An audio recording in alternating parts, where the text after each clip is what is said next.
sanctify us, O Lord, in truth. Your word is truth. Amen. Amen.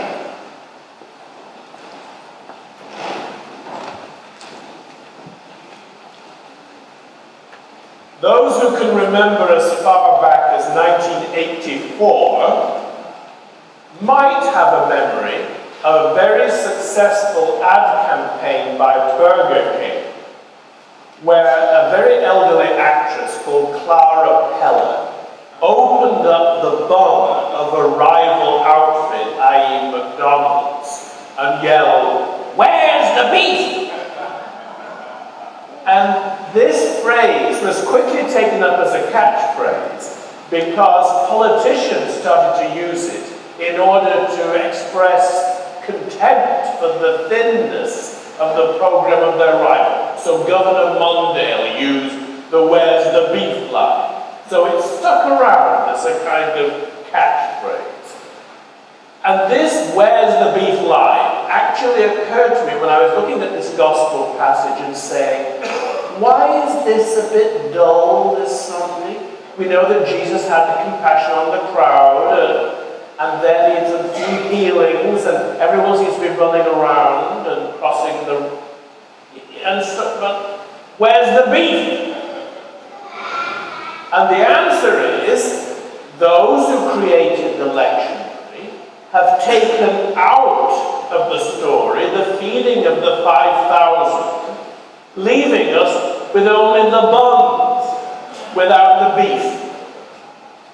So if you don't mind, I think we should restore the feeding of the 5,000, even though, because you know the story well, because it will shed a great deal of light on what the real significance for the gospel is for us today. First of all, the theme of today's gospel is about the compassion of Christ for his own people. And that compassion is focused today on their suffering from lack of leadership. Because you see, in the Bible, shepherd always means king or high priest or leader. Remember in the prophecy of Ezekiel, the shepherds of Israel are denounced by the prophet for having radically failed their people by being in politics for their own gain, without regard for the true needs of justice for the widows, the orphans, and the aliens within your gates.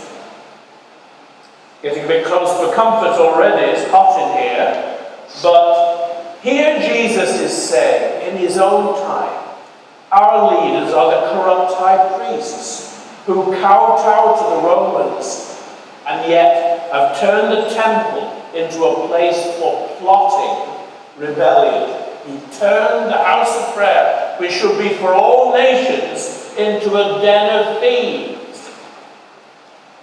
And remember how Jesus grieved over Jerusalem and wept when he was there. Jerusalem, Jerusalem, you stoned the prophets. So Jesus' heart is broken because the people that are flocking to him are frustrated and disappointed that they don't have leaders they can trust who are really leading them in the true way of national renewal and reconciliation and strengthening and revival. So Jesus has compassion on the multitude because they were like sheep without a shepherd. And this is where the feeding of the 5,000 comes in. Because you know that when people are bewildered and frustrated, we often fall back on a default mode solution, which is say, well, we try this. It worked in the past, we'll try it again. So let's take a closer look at what the feeding of the 5,000 really was. Let's note a few details. All four Gospels say 5,000 men, that's males. And Matthew says the women and children were over to one side. He uses a word meaning the women and the children were set apart. So this is an all-male gathering. Secondly, St. John tells us that it was Passover time. There was lots of grass around. Whenever Passover time came around, Jewish frustration reached boiling point because they were remembering their exodus from Egypt. Surely this year we can get together and drive the Romans out, was the theme that came up every Passover. Now the story tells us that the men were drawn up in formation of hundreds, 50 groups of 100, in formation on a big flat grassy area, with women and children totally excluded. What is this? It is the gathering of a militia. This is men saying, women and children, I know you're the main victims of war, but you keep out of this. The men are going to take over. So, women and children, get out of here. This is man's work. And John's Gospel gives us the final clue. It says, Jesus realized that they wanted to make him their king. And in the same sentence, they describe how after the mysterious feeding of all this group, he slipped away into the hills, escaping his disciples and the crowd, slipping out of their hands, so that they couldn't make him a military leader. You see, when the true interests of the human community are forgotten, the needs of our children, the needs of our mothers and grandmothers, when they are left out and men are left to their own devices, the usual solution is we need to take over by violence. But Jesus said, those who take the sword will die by the sword. Those who live by the sword will die by the sword. It's just the same old revenge, vengeance, vendetta, cycle. Instead, anyone who wants to be a true leader in the spirit of a God who calls us to pray for our enemies, the only way to be a true leader is to be a servant. And he said, I have come not to be served, but to serve and to give my life as a ransom for the many. So Jesus' compassion is so strong that he doesn't harangue the crowd and say, you stupid fools, you shouldn't even be thinking of it. Have you gone mad? Instead he says, look, you're all hungry. Sit down together. Eat and talk. He diffuses the situation and he slips away, because his compassion is so penetrating and deep that he knows that they are clutching after something which will be disastrous. That violence leads to disaster, and indeed it did. By the time this gospel was written, in the year 70, the Romans had torn the temple down in a savage campaign of carnage and repression, because they had enough of Jewish rebellion. Jesus' heart breaks because it's so easy to put your faith in the strong man. We need a dictator.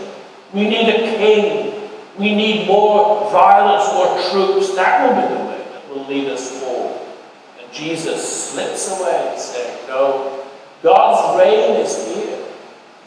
It will never be brought about by violence. And then the story ends, doesn't it? With Jesus returning to the roots of ordinary people in ordinary life. Because, notice how they make a list, the farms, the villages, the marketplaces. Jesus goes amongst the people because he's really telling us that the compassion of God is the compassion for each and every one of us in our ordinariness. and that true leadership takes its cues and its values from the needs of the grassroots people at the basic level of their need to be tended and cared for in illness and nurtured in their homes and given the basic security that God yearns for everyone to have through mutual support in community. So we've learned three things. Once we get the beef back in the bun, we've learned a lot about compassion this morning. And it's not, if it was just compassion that Jesus had once upon a time 2,000 years ago, what good that will be to us. The story is valuable to us only because it's a window into what the beating heart of Jesus is feeling about our world and our situation today. Don't you think God's heart, Jesus' heart, is wrung with compassion that all over the world people are suffering under dictators, under brutes, under juntas, and the iron grip of multinational corporations that are in for their own needs and profits, so that the needs of everyday ordinary people for healthcare, shelter, work is on the back burner, and profit and power are on the front. Don't you think God's heart is wrung with compassion for all those whose lives are diminished and weakened because of the enormous resources poured into preparations for war and violence, instead of for building the infrastructure for a common life which supports us in our daily, simple human needs? Secondly, we learn that God's compassion is quite compatible with God's anger and grief over the temptation to resort to power, politics, and violence. And thirdly, we can see that the heart of God is touched and felt, not in the corridors of power, but in the marketplaces where ordinary people are seeking the grace just to get through the day and to stay well. And there's something very tender and intimate about the picture of people who are feeling terribly unwell. Don't forget, most people in Jesus' time would have had intestinal worms, that most children died before they were 6. This is a struggling community where illness is constant. And we see ordinary people saying, "Wait, maybe I'll have a chance if I just get to touch the hem of his robe." We see in something like the tender faith of people saying, "I'll give it a try, just in case this could be the day when I receive the strength to go on, the healing, to work again, care for my family."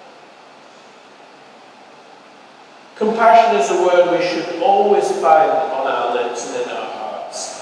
And we need to remember what it really means. Co-passion. It means feeling passionate with something. Passion means suffering, what you're undergoing. And of course, in the Christian faith, the compassion works both ways. We feel what God feels about the world.